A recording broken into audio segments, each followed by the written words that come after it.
Welcome back to your 5-Minute Football Fix. I'm Steven Miranda. I'm Jeff Ellis, and it's Monday, November 14th, 2011. Some weirdness out in the West. Weird and wackiness. Tim Tebow wins again in spite of all of us. That would include you and me.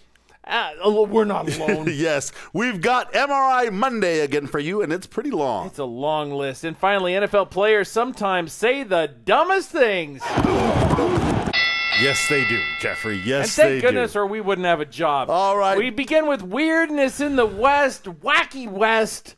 Since the NFL aligned to this current format of 4 divisions with 4 teams each, at no time had all 4 teams in the NFC West won until this weekend. Yes, that's right. I was going to do it from memory, but I can't. The 49ers, the Seahawks, the Cardinals, and the Rams, all winners this week. How the Cardinals beat the Eagles, I don't know. Well, they're still waking up trying to figure that out themselves. In the meantime, Andy Reid says, I goofed, and I take complete responsibility for it. Well, how did the Seattle Seahawks beat the Ravens?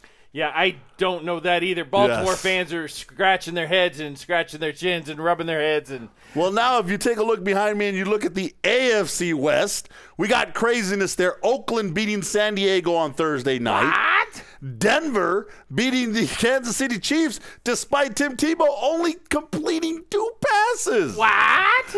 And that brings us to Tim Tebow wins again in spite of us all. Yes, in spite of us all. We, the pundits of NFL land, have declared a long time ago that Tim Tebow will never be successful as an NFL quarterback. He won't. He is. Well, he's winning games. He is. He is 3-1 as an NFL starter this season. Can we just say this? The team is winning football games. I'm not sure it's because of the quarterback. That's all I've got to say. I've got to say this. It is not the quarterback play. Okay, yeah, it takes a team to win a football game. However, the quarterback is the most crucial part of this puzzle, will continue to be the most crucial part of this puzzle. A lot of people said that John Fox only had him out there to fail, to shut up the fans, and to appease them and say, see, this guy can't win. Well, don't know if that's the case or not, but the guy is winning. And as I said last week, we cannot rate him on his quarterback rating, which this week was fine because apparently throwing a touchdown pass in the QB rating is all that matters, not completing only 2 passes. Yeah. My son asked me yesterday, he said, Dad, was there ever a time that a team won a game without completing a pass? The answer is yes, the Washington Redskins one time in the 70s. Yeah. But completing 2 passes, you're generally going to have to do better. But they're winning, Steven. We got to give them that. They are winning, and look. Give them that. I'll give them that it was Oakland Raiders and the Kansas City Chiefs.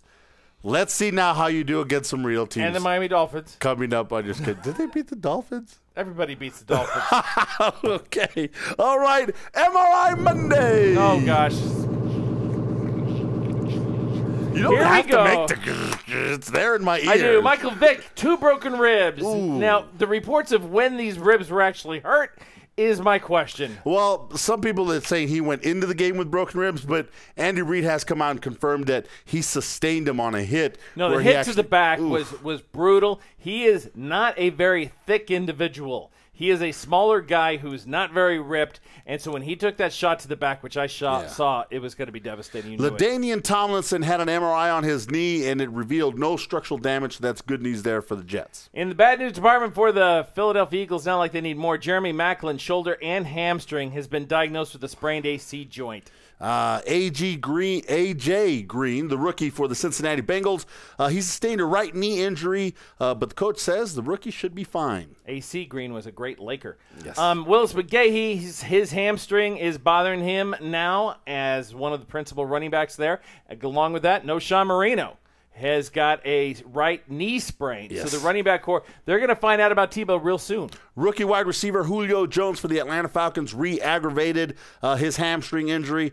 And the Jacksonville Jaguars, Rasheed Mathis, cornerback there, torn ACL, and he's placed on the IR. Now, Jeremy Shockey's had a great leadership role, not a great on-field so far for the new Carolina Panthers.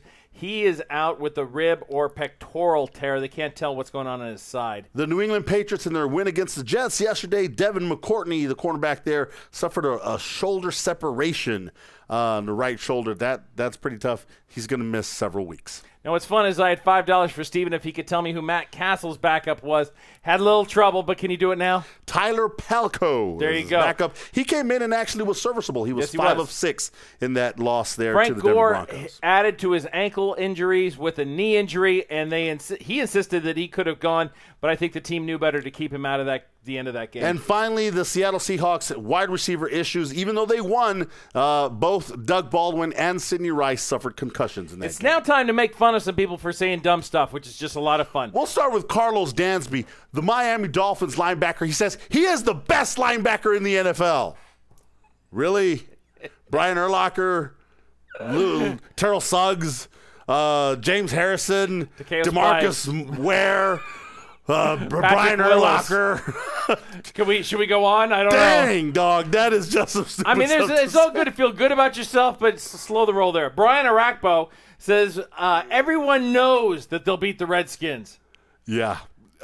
It's good that you know that, but you probably shouldn't be telling the rest of the league. He says, I'm just frustrated, man, pissed off, tired of losing. I don't know, man. It's like every team we're going to play, they already know they're going to win.